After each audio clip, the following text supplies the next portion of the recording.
پاکستان اللہ کا احسان ہے، رمضان پاکستان۔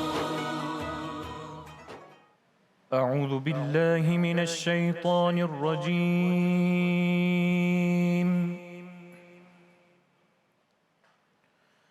بسم الله الرحمن الرحيم.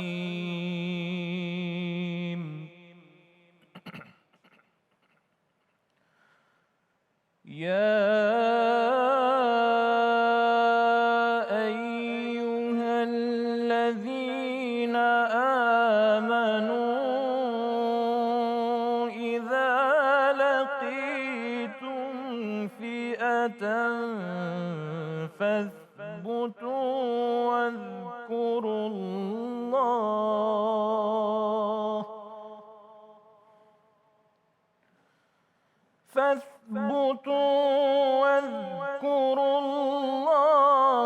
كثيرا لعلكم تفلحون. وأطيعوا الله ورسوله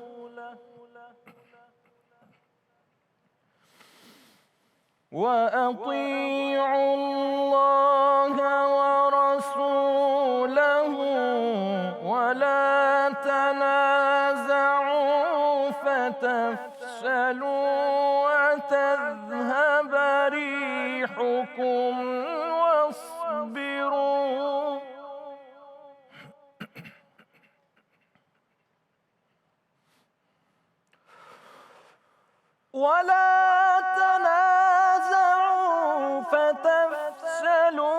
وتذهب ريحكم واصبروا إن الله مع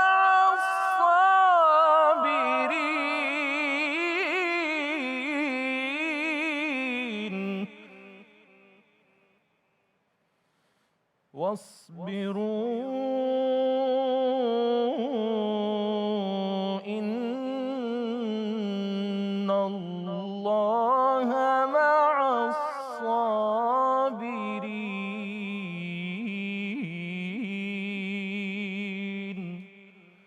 صدق الله العلي العظيم.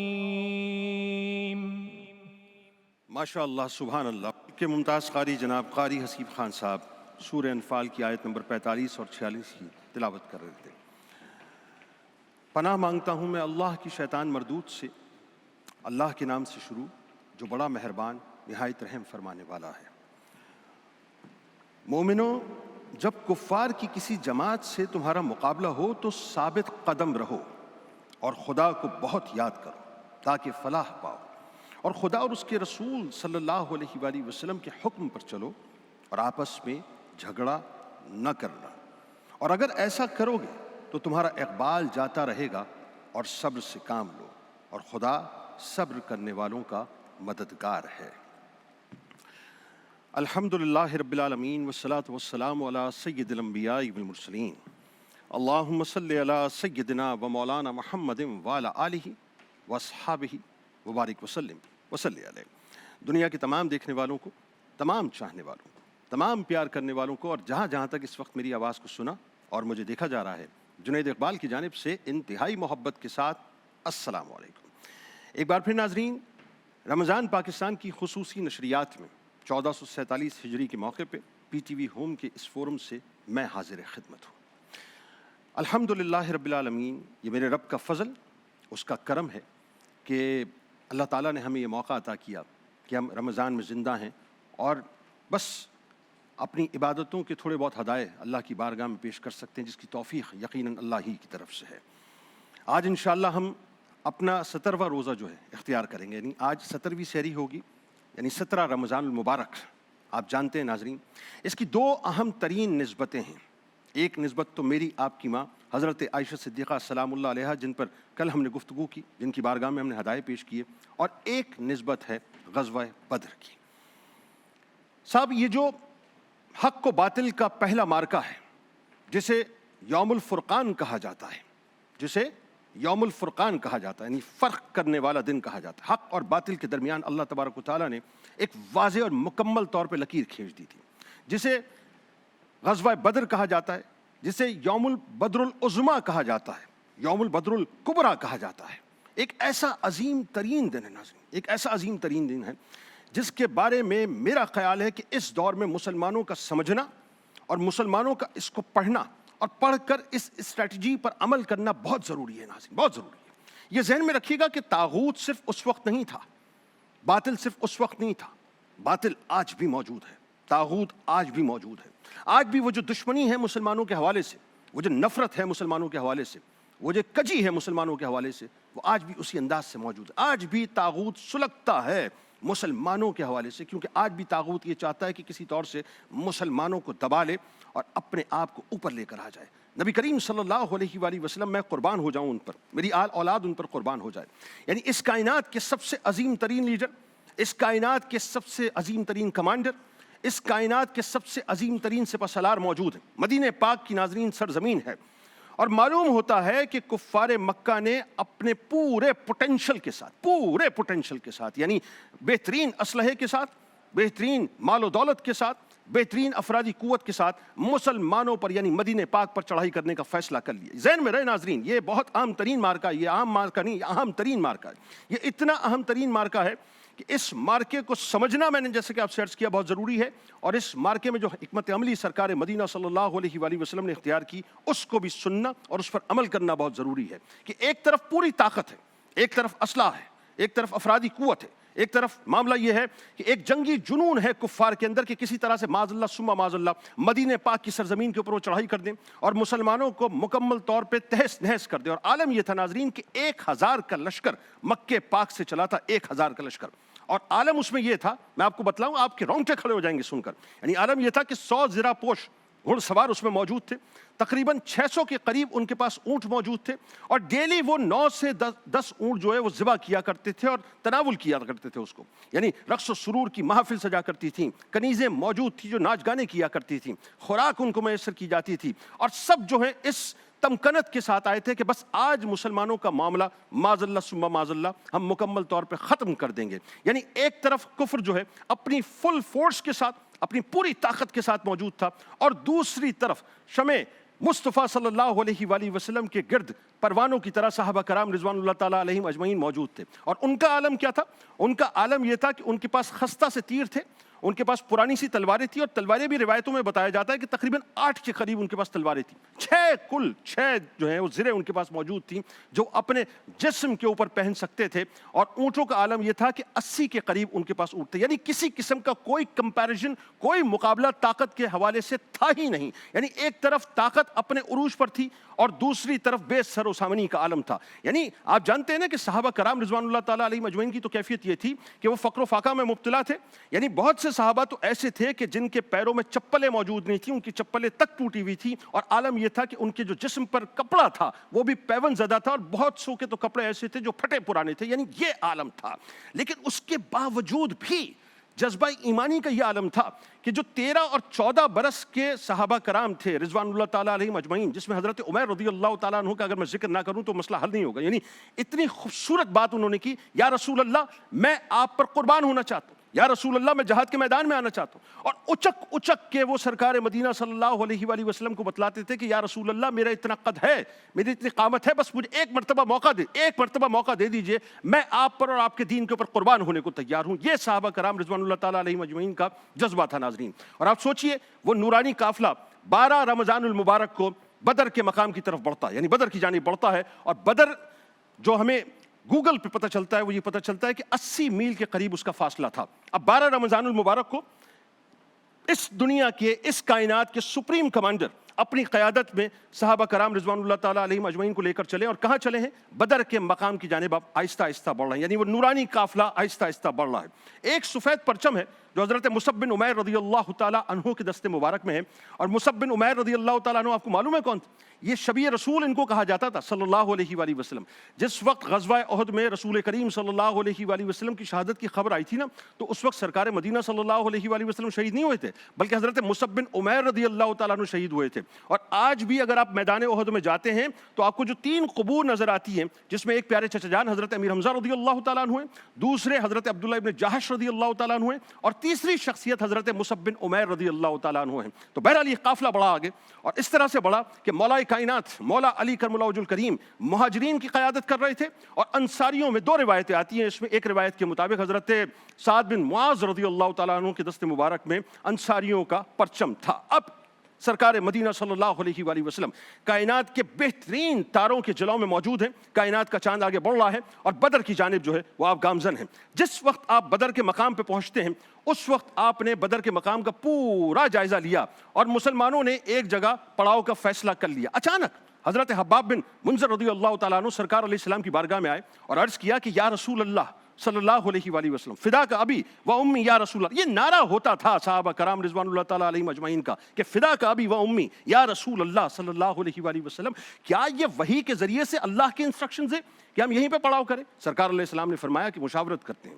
اب ذرا سوچئے کہ جن کا کہاوا اللہ کا کہاوا ہے، وما ینطق عن الہویٰ ان ہوا الا وحی یوحیٰ، کہ نبی اپنی طرف سے کچھ نہیں کہتے، جو کچھ کہتے ہیں اللہ کی طرف سے ان کو وحی کی جاتی ہے. لیکن ذرا سوچئے کہ یہ ہوتی ہے لیڈرشپ کی کوالٹی کہ آپ نے اپنے آپ کو اوپن کیا. آپ نے فرمایا کیا چاہتے ہو؟ فرمایا کہ میں چاہتا ہوں کہ یہاں نہیں بلکہ ہم یہاں پڑاؤ کریں. یعنی پڑاؤ اس جگہ پہ ہونا چاہیے جہاں ہمارے عقب میں تمام کنویں ہوں اور پانی کی رسد کفار کے لیے رک جائے. سرکار نے یہ نہیں فرمایا کہ میرا فیصلہ ہے، سرکار نے فرمایا تمہاری مشاورت ٹھیک ہے، تمہارا مشورہ ٹھیک ہے، اور وہاں پر پڑاؤ کیا گیا. اور ذہن میں رہے ناظرین، یہ بھی تاریخ بتاتی ہے، میں قربان جاؤں نگاہ مصطفیٰ صلی اللہ علیہ وآلہ وسلم پہ، کیونکہ اللہ نے وعدہ کیا تھا اپنے محبوب سے کہ فتح تمہاری ہوگی، شکست ان کی ہوگی، تم جیتو گے، وہ ہاریں گے. حق جو ہے وہ ممتاز ہوگا اور باطل مکمل طور پر سرنگو ہوگا. تو رسول کریم صلی اللہ علیہ وآلہ وسلم نے اپنی نگاہ سے دیکھ لیا تھا کہ کل منظر نامہ کیا ہونے والا ہے. سرکار مدینہ صلی اللہ علیہ وآلہ وسلم نے اس وقت صحابہ کو بتلایا، اور یہ تاریخ کی کتب میں جملے موجود ہیں کہ سرکار نے فرمایا کہ کل اس جگہ پہ یہ ملعون گرے گا، اس جگہ پہ یہ ملعون گرے گا، اس جگہ پہ یہ ملعون گرے گا، اس جگہ پہ یہ ملعون گرے گا. یعنی وہ تمام لعنتی کردار کے جنہوں نے رسول کریم صلی اللہ علیہ وآلہ وسلم کو زج کیا تھا. آپ کو معلوم ہے نا کہ جس وقت اوجڑی رکھی گئی تھی جسم اتھر کے اوپر، اور سرکار مدینہ صلی اللہ علیہ وآلہ وسلم نے اس وقت ایک دعا فرمائی تھی. وہ دعا جو ہے میدان بدر کے اندر جا کے اس انداز سے قبول ہوتی ہے کہ وہ تمام کے تمام کردار تاریخ نے دیکھا اوندھے پڑے ہوئے تھے بدر کے کنویں کے اندر، اور سب کے سب واصل جہنم ہو چکے تھے. اس میں ولید بھی موجود تھا، اس میں عتبہ بھی موجود تھا، اس میں شیبہ بھی موجود تھا، اس میں امیہ بن خلف بھی موجود تھا. یعنی وہ تمام کردار کے جنہوں نے رسول کریم صلی اللہ علیہ وآلہ وسلم کو زج کیا تھا، سب کے سب سرکار مدینہ کی بشارت کے مطابق، یعنی جس جگہ سرکار نے جس کا نام لے کے فرمایا کہ یہ ملعون اس جگہ ہوگا، حضرت عمر فاروق رضی اللہ تعالیٰ عنہ فرماتے ہیں کہ میں نے دیکھا کہ جس جگہ سرکار مدینہ صلی اللہ علیہ وآلہ وسلم نے جس کا نام لے کے بتایا تھا، وہ بالکل اسی جگہ پر واصل جہنم ہوا تھا. بدر کا میدان ناظرین بڑا ہی کمال اور بڑا ہی عجیب و غریب سا میدان ہے صاحب.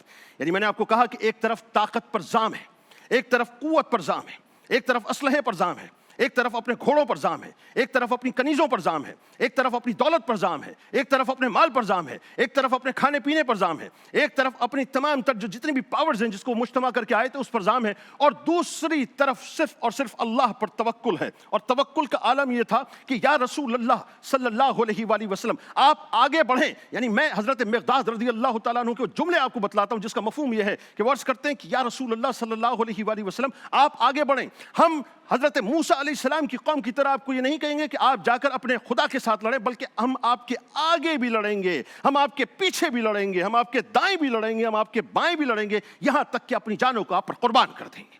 یہ صحابہ کرام رضوان اللہ تعالیٰ علیہ مجمعین کا جذبہ تھا ناظرین. یہ جذبہ تھا کہ حضرت سعد بن معاذ رضی اللہ تعالیٰ عنہ عرض کرتے ہیں یا رسول اللہ صلی اللہ علیہ وآلہ وسلم آپ آگے بڑھیے، آپ اگر سمندر میں بھی جائیں گے، آپ اگر سمندر میں بھی جائیں گے ہم آپ کے پیچھے پیچھے سمندر کے اندر کود جائیں گے. اور یہ جذبہ ناظرین اس اوج کمال پہ پہنچا کہ حضرت عکاشہ بن محصن رضی اللہ تعالیٰ عنہ, ذرا سوچئے نا, وہی بات ہے کہ جی کہ یہ تمام جتنے بھی صحابہ کرام رضوان اللہ تعالیٰ علیہ مجمعین تھے, ان کو بھروسہ سرکار مدینہ صلی اللہ علیہ وآلہ وسلم کی ذات اقدس پہ تھا, کیونکہ ان کو معلوم ہے یہ حق پر ہیں, یہ حق بیان کرتے ہیں, اور یہ جو بھی کہیں گے بس وہ حق ہی ہوگا, حق کے علاوہ اور کچھ بھی نہیں ہوگا. حضرت عکاشہ کی لڑتے لڑتے تلوار جو ہے وہ بدر کے موقع پر ٹوٹ گئی. اب ذرا سوچ, ٹیکنیکلی اسپیکنگ ہوتا کیا ہے, عقل تو یہی کہتی ہے نا بھائی تلوار ٹوٹ گئی, اب کیا ہوگا, سامنے کافر موجود ہے, تلوار کے ساتھ موجود ہے, آئے گا اور گردن کو اڑا دے گا. یعنی اس وقت اپنے آپ کو محفوظ کرنے کی بجائے دوڑتے ہوئے سرکار مدینہ صلی اللہ علیہ وآلہ وسلم کی بارگاہ اقدس میں گئے اور عرض کیا کہ یا رسول اللہ صلی اللہ علیہ وآلہ وسلم, میری تلوار ٹوٹ گئی ہے.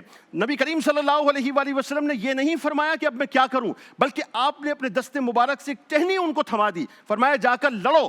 اب حضرت عکاشہ نے یہ سوال نہیں کیا کہ یا رسول اللہ سامنے تلواریں ہیں, اور تلواریں بھی وہ ہیں جو زوردار ہیں, جو دھاری دار ہیں, یعنی وہ ایک وار کے اندر مجھے قلم میرے سر کو مکمل طور پر قلم کر کے مجھے ڈھیر کر دیں گی, بلکہ آپ نے اس ٹہنی کو تھاما. اور روایات کہتی ہیں کہ جس وقت آپ میدان میں اترے ہیں آپ نے کفار کے سروں کو قلم کرنا شروع کیا ہے, یہاں تک کہ کئی ایک جنگوں میں وہی تلوار جو سرکار نے ٹہنی کی صورت میں آپ کو عطا کی تھی وہ آپ کے دست مبارک میں رہتی تھی. یہ ان کا عقیدہ تھا, اور کیوں نہ ہو صاحب. بلکہ آئیے حضرت قتادہ رضی اللہ تعالیٰ عنہ کا بھی ذکر پاک کر لیتے ہیں.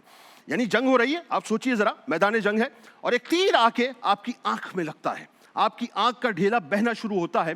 اس وقت صحابہ کرام رضوان اللہ تعالیٰ علیہ مجمعین یہ تصور کرتے ہیں, بلکہ یہ بحث کرتے ہیں, یہ گفتگو کرتے ہیں دوران جنگ کہ جی اس ڈھیلے کو نکال دیا. آپ کہتے ہیں نہیں, میں سرکار علیہ السلام کی بارگاہ میں جاؤں گا, مجھے وہاں پر لے کے جاؤ. وہ سرکار مدینہ صلی اللہ علیہ وآلہ وسلم کی بارگاہ میں آتے ہیں, عرض کرتے ہیں یا رسول اللہ تیر لگ گیا ہے, ڈھیلا بہ گیا ہے. سرکار مدینہ صلی اللہ علیہ وآلہ وسلم نے یہ نہیں فرمایا کہ کچھ نہیں ہو سکتا, اپنے دستے مبارک کو لیا, ڈھیلے کو اس میں رکھا, رکھنے کے بعد دوبارہ ان کی چشمان مبارک پر لگایا. حضرت قتادہ کہتے ہیں کہ میری آنکھ اس سے زیادہ دیکھنے لگی تھی جو پہلے دیکھا کرتی تھی.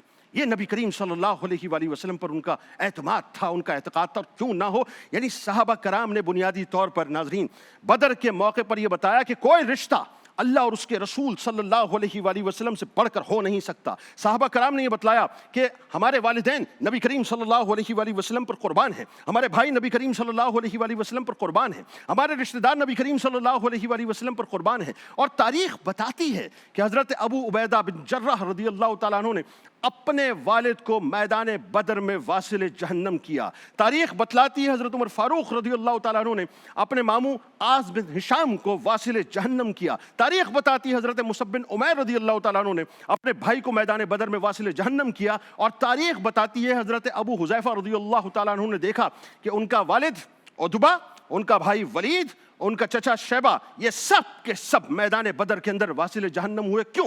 اس لیے کہ صحابہ کرام رضوان اللہ تعالیٰ علیہ مجمعین صرف ایک رشتے کو مانتے تھے, وہ رشتہ اللہ اور اس کے رسول صلی اللہ علیہ وآلہ وسلم کا تھا کہ لا یؤمن احدکم حتی اکون احب الیہ من والدہ وولدہ والناس اجمعین, کہ تم میں سے کوئی شخص اس وقت تک مومن ہو ہی نہیں سکتا جب تک کہ میں محمد صلی اللہ علیہ وآلہ وسلم اسے اس کے والدین, اس کی آل اولاد اور اس کی جان سے زیادہ عزیز نہ ہو جاؤں.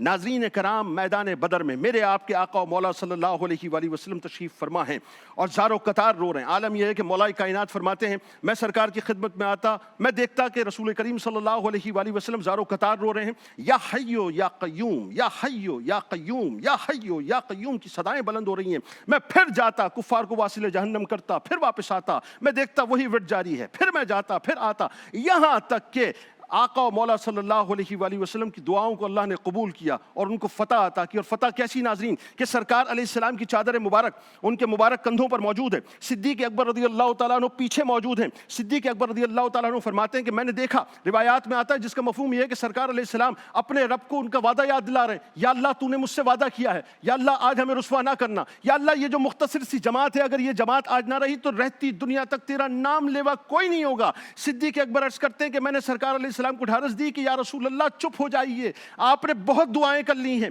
آپ کا رب آپ کو تنہا نہیں چھوڑے گا. بس یہ جملے ادا ہونے تھے.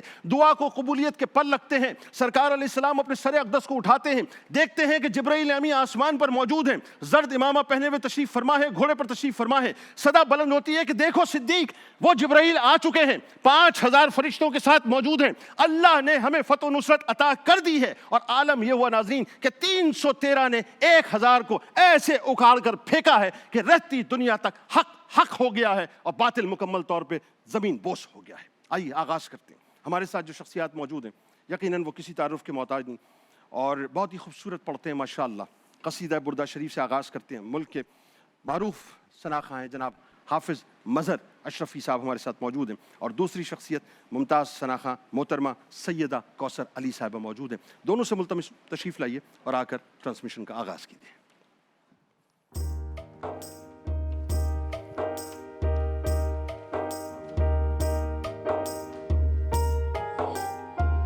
مولاي صل وسلم دائما ابدا على حبيبك خير الخلق كلهم.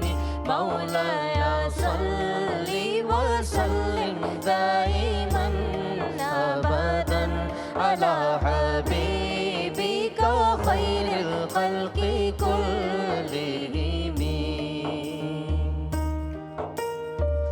أم هبت الريح من تلقاء كاظمة، أم هبت الريح من تلقاء كاظمة، وأومض البرق في ظلماء من هضامي.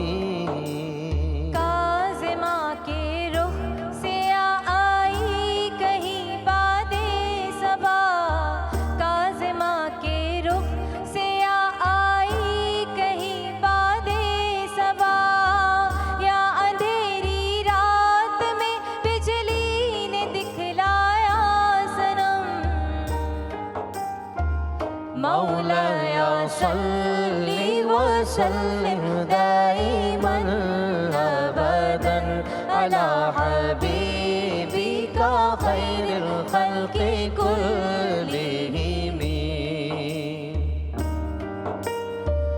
فما لعينيك إن قلت تكفوها مدى، فما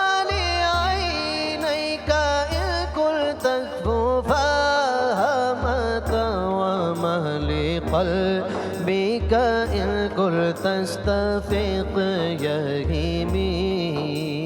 کیا ہوا آنکھوں کو تیری اشک کیوں تھمتے نہیں؟ کیا ہوا آنکھوں کو تیری اشک کیوں تھمتے نہیں؟ کیا ہوا دل کو کہ اس کو نہیں ہے ایک دم؟ مولاي صل وسلم دائما ابدا على حبيبك خير الخلق كلهم. أيحسب الصف أن الحب منكتم،